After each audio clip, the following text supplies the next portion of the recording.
You know, I cannot find mention of another movie called Spy. That's fucking weird. You would think Spy would be the title of the 5th movie ever made in the history of cinema. You would think they'd be like, we have to call it Dr. No. Why? Because Spy already exists. This is the 60s. Come on. I just thought it was weird that in 2015 we finally have a movie called Spy.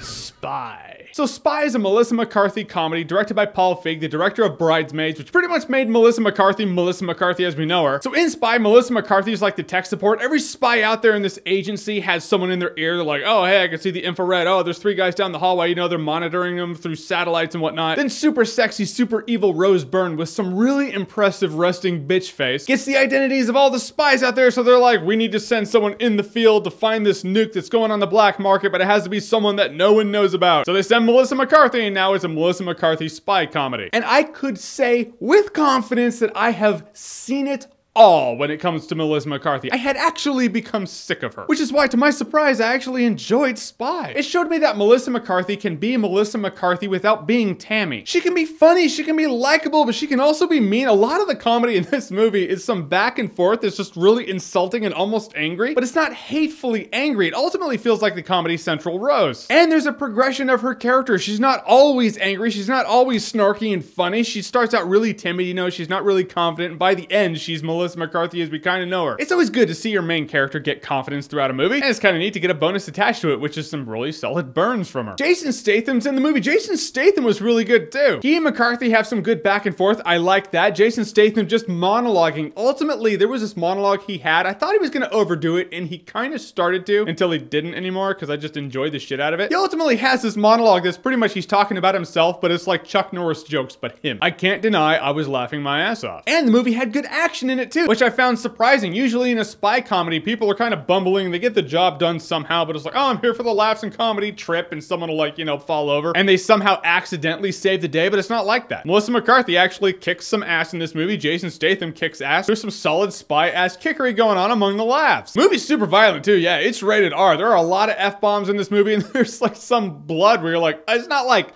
a gorge, it's not like Kill Bill, but there were some hits in this movie. I didn't expect that. Now, deep down in the bones of this movie, like to its core, it's a pretty cliche spy movie. You've seen this plot a zillion times, but you have seen it all. I promise you. Even if you don't watch a lot of spy movies, you've seen this plot. Guys, in the end, I'm baffled to say I enjoyed the shit out of Spy. It's like a Melissa McCarthy resurgence for me. I was ready to just go, I'm done with these movies. This shit is like Call of Duty. It's the same thing every time. But she's funny. I enjoy the back and forth in the movie. It's an exciting enough movie. There's some solid kick-assery in Spy. I walked out having a good time with it. But in the end, I will say Spy is a good time if you're drunk. Yeah, no, it's a party. Just kidding. Spy is actually a good time, no alcohol required. Nah, just kidding. I would buy Spy on Blu-ray. But the reality of the situation is, it's a funny movie. It's an enjoyable movie. Why do you need a rating? Now, I'm not talking to everybody out there, but I am certainly talking to some people in the comment section of my Entourage review. I will say this. If 2 completely separate movies, 2 completely different movies, are made in 2 completely different fashions for 2 completely different purposes that get the same rating from a rating system created by me, that was made as a fuck you to rating systems, it's a farce. It's a faux rating system. I am not calling these movies equals. They're different movies. The review matters. The rating doesn't. The movie is either worth watching or it's not. Just listen to the review. Don't judge everything on the stamp that's the rating. And the fact is, among my rating system, I have 6 different ratings. That's 6 different brackets that people want to put movies in. So implying every movie in a bracket is as good as every movie in that bracket, every movie in that rating. That's to say there are 6 different variables of how good a movie is. Period.